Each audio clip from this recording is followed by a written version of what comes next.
Hi, schön, dass ihr wieder da seid. Heute geht es um das Thema Geld sparen, und zwar recht viel Geld sparen. Es gibt eine ganze Menge Akkuwerkzeuge, da ist der Akku genauso teuer oder sogar teurer als das Werkzeug. Hier habe ich zum Beispiel einen Akkunagler eines bestimmten Herstellers. Der Nagler ist absolut klasse, aber die Akkus, die der Hersteller dazu anbietet, sind einfach extrem teuer, ohne wirklich länger zu halten. Es kochen eben alle nur mit Wasser. Um die hohen Kosten zu dämpfen, kann man verschiedene Wege gehen. Hier habe ich einen Nachbau mit 4 Ampere-Stunden, angeblich. Ja, der hat 29 € gekostet, ist schon ganz gut, aber man müsste dann immer noch ein Ladegerät dazu kaufen. Und irgendwann hat man dann 20 verschiedene Ladegeräte rumfliegen. Das habe ich natürlich nicht getan, sondern eines selber gebaut, das mit allen meinen Akkus zusammenarbeitet. Aber dazu mehr in einem späteren Video. Aber es geht noch besser. Dieser Akku hier ist zum Beispiel ein kompletter Eigenbau. Das Gehäuse ist am Rechner modelliert, mit dem 3D-Drucker gedruckt, Verkabelung und Batteriemanagement habe ich eingebaut. Und bei der Auswahl der Lithiumzellen hatte ich dann die freie Wahl und habe die Zellen genommen, die am besten mit meinem Anwendungsfall zusammenpassen. Und der größte Vorteil, ich weiß, was drin steckt. Man kann aber auch günstige Akkus für Werkzeuge vom Discounter erwerben. Und ich war überrascht, wie gut die Qualität der da verwendeten Zellen ist. Dieser 2 Ampere-Stunden Akku kostet zum Beispiel unter 20 € ohne Ladegerät und manchmal sind sie sogar auch für 18 schon zu bekommen. Die meisten Hersteller bieten heute 18 Volt Technologie an, sodass eigentlich nur noch die mechanischen Abmessungen ein Hindernis sind. Daher bräuchte man eigentlich nur einen Adapter, der ins Gerät passt und an den man dann den Akku klipst. Und solch einen Adapter wollen wir heute bauen. Nach dem Intro fangen wir an.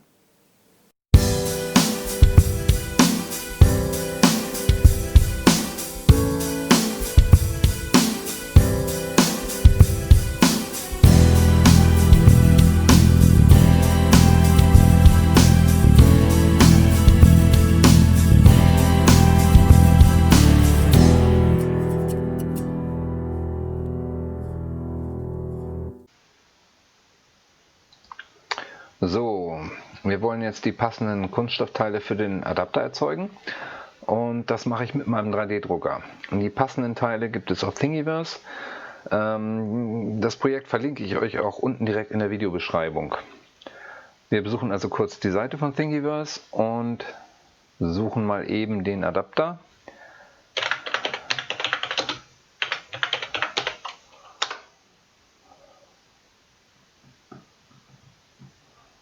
So, dieser hier ist der richtige, das habe ich schon ausprobiert. Den laden wir uns dann kurz herunter und speichern nicht vergessen. Ja, wir überschreiben. So, dann öffnen wir mal kurz den Speicherort und die ZIP-Datei. Aus diesen STL-Dateien müssen wir jetzt G-Code erzeugen, weil ein 3D-Drucker nicht direkt mit STL-Dateien umgehen kann. Deswegen den Umweg über die Erzeugung dieser G-Codes. Das sind direkte Steuerinformationen für den Druckkopf, für die Schrittmotoren und so weiter und so fort. Kommt eigentlich aus der CNC-Technik und ein 3D-Drucker ist ja im Prinzip nichts anderes. Hier haben wir das Oberteil. Hier müssen wir sehen, dass wir hängende Strukturen haben oder hier auch einen Hohlraum. Deswegen muss ich hier Support mitdrucken. Das habe ich mir hier schon eingestellt. Und dann speichern wir die Datei mal kurz. Er erzeugt jetzt direkt eine G-Code-Datei, mit der gehen wir nachher zum 3D-Drucker und ja, er druckt sie dann halt.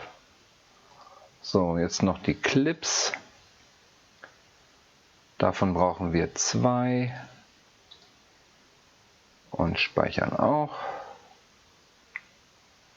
Und wir brauchen noch das Unterteil. Hier auch wieder hängende Strukturen, also Support mitdrucken.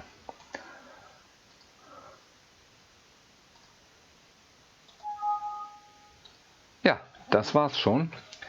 Jetzt kann ich mit den jetzt kann ich mit den Dateien zu meinem 3D-Drucker gehen und den Druck anwerfen.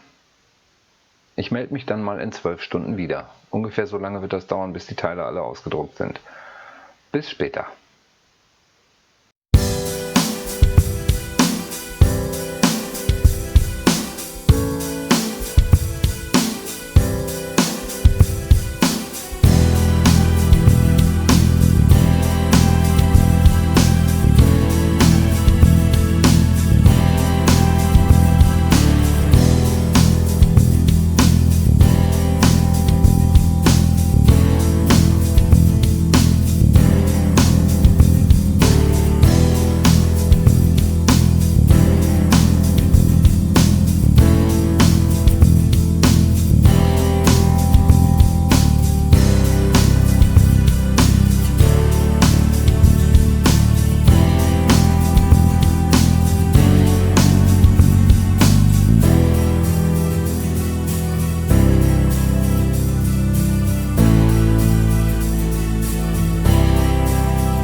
Wir brauchen das Unterteil, das Oberteil,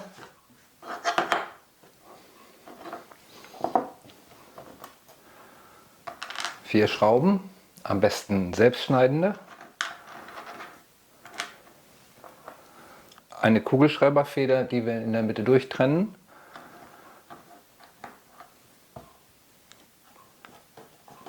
ein bisschen Draht, Kfz-Flachsteckverbinder. Von diesen Steckverbindern müssen wir jetzt erstmal die Isolierung abziehen. Das geht am einfachsten mit der Spitzzange.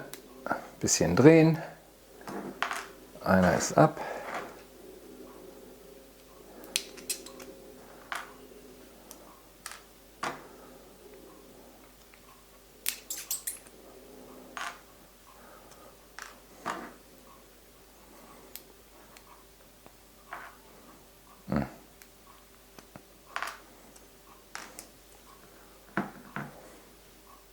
Als nächstes müssen wir mal die beiden Drahtenden vorbereiten. Einmal erst nur ein Ende von jedem. Dazu habe ich mir hier 6 mm eingestellt.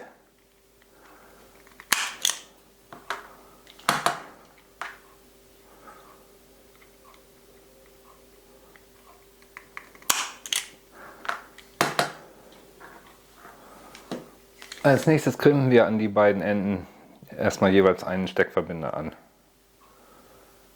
So, dafür kann man diese Zange hier nehmen. Der Draht hat eine Stärke von 1,5 Quadrat. Das ist dann das rote.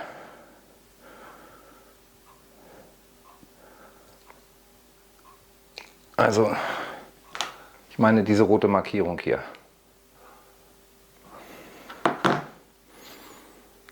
Oh, das war zu locker.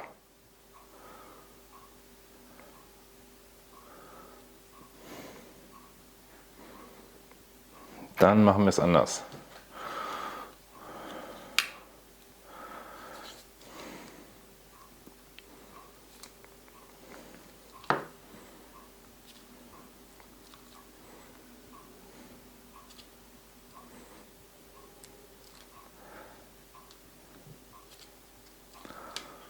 So, jetzt ist es schön fest. Gerade noch den zweiten. Die brauchen wir nicht mehr.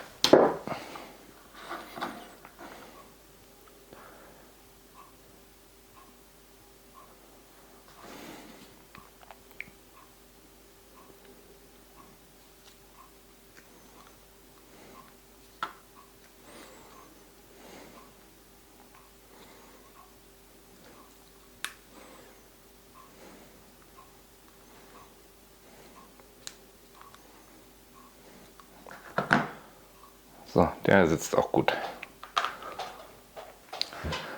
Jetzt kommt einer der nervigsten Teile beim Zusammenbau.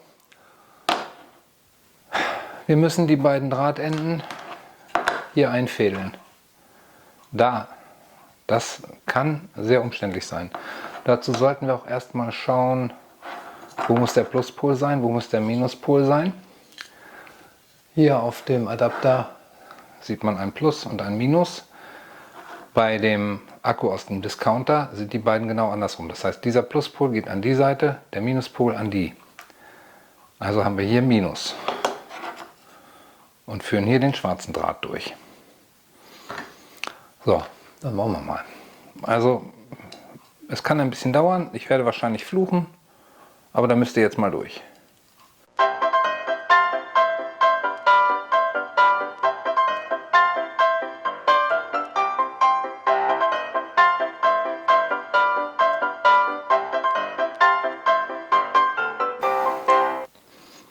So, den Rest versuchen wir mal mit der Spitzzange. So langsam habe ich hier keinen Platz mehr für die Finger.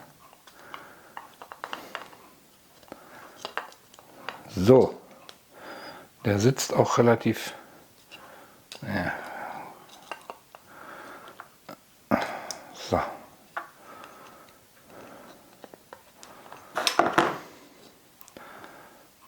Gut, der erste Draht ist drin.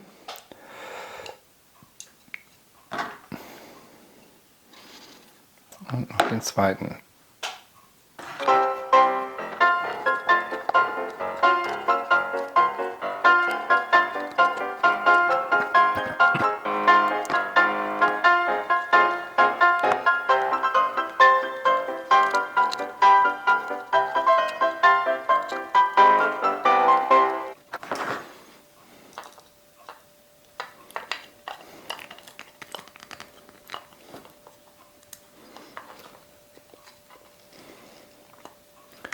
So, wunderbar.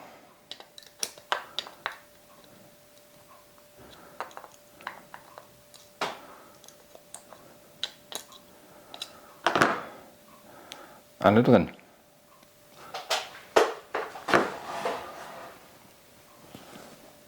Dann kommt jetzt noch ein sehr nerviger Teil. Wir müssen jetzt nämlich das hier einfädeln und die Kontakte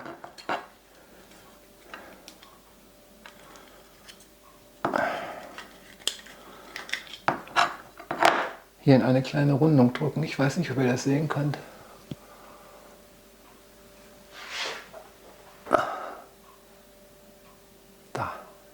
Da muss das Kabel rein. Das wird jetzt schwierig. Wir schauen mal, wie weit wir hier kommen.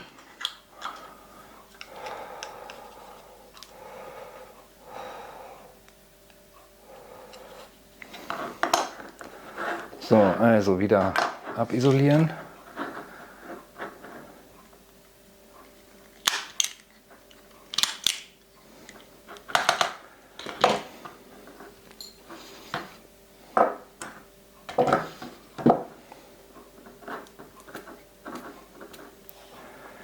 Jetzt müssen wir gleich schauen, dass wir den richtig anbauen. Der Kontakt muss später so sitzen. Nicht so rum, sondern so rum. Ich hoffe, ihr könnt den Unterschied sehen.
Fest, fest. So, jetzt müssen wir das Ganze nur noch passend einfädeln. Und zwar den schwarzen zunächst mal hier durch.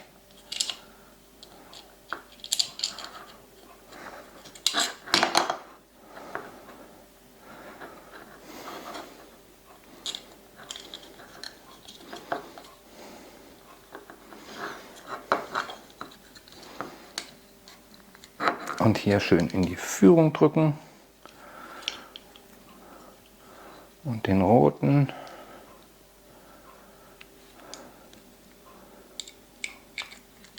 na komm.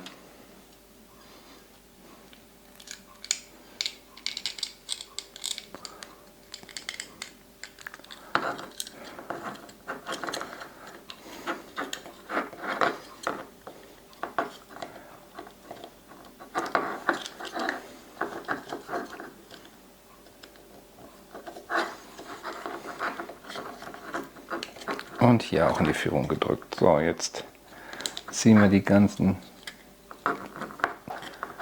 Klemmen mal ein wenig zurück. Drücken sie nochmal fest.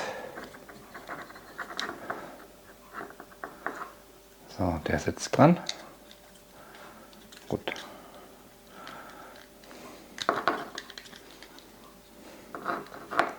Den schwarzen nochmal zurückziehen.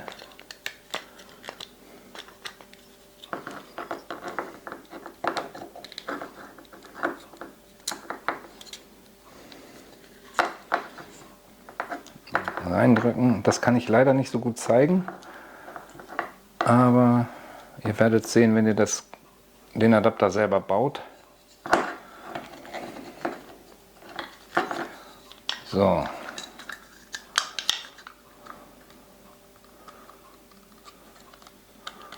Erstmal pro forma eine Schraube rein.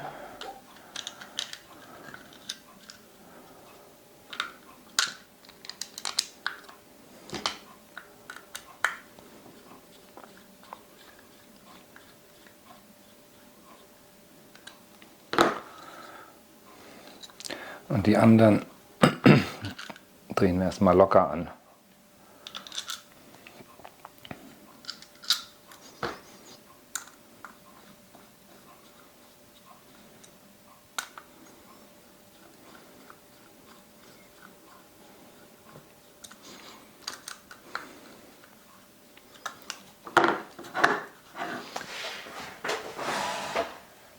So, jetzt müssen wir noch die Clips einsetzen. Zusammen mit den Federn. Dafür gibt es hier ein Loch zum Einrasten der Feder und im Clip auch. Dann setze ich jetzt mal die eine Feder hier ein.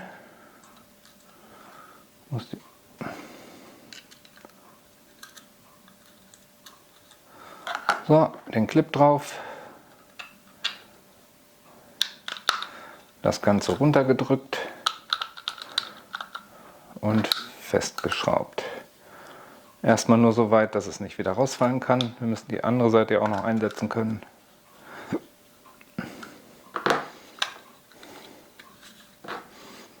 Diesen hier wieder etwas lösen. Hier auch. So. Und die nächste Feder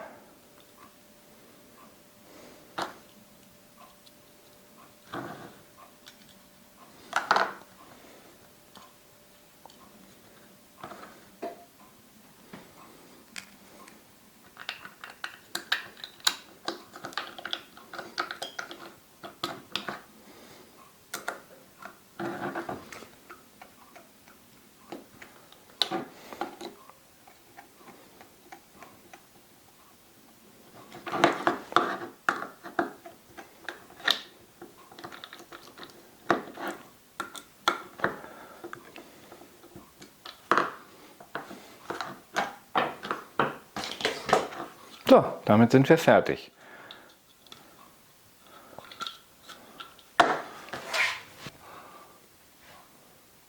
Jetzt wollen wir das Ganze natürlich auch noch ausprobieren. Dafür habe ich hier ein Kleinwerkzeug, was genau diese Akkus benötigt. Hier ist der Akku. Das ist der Akku vom Discounter. Das ist unser selbstgebauter Adapter. Schnaps, eingerastet. So, jetzt in das Werkzeug rein.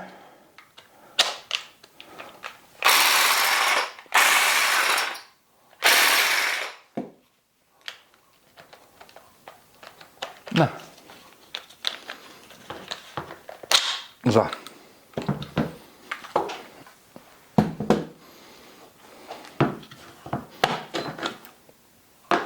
Wunderschön. Alles toll. Ja, fertig.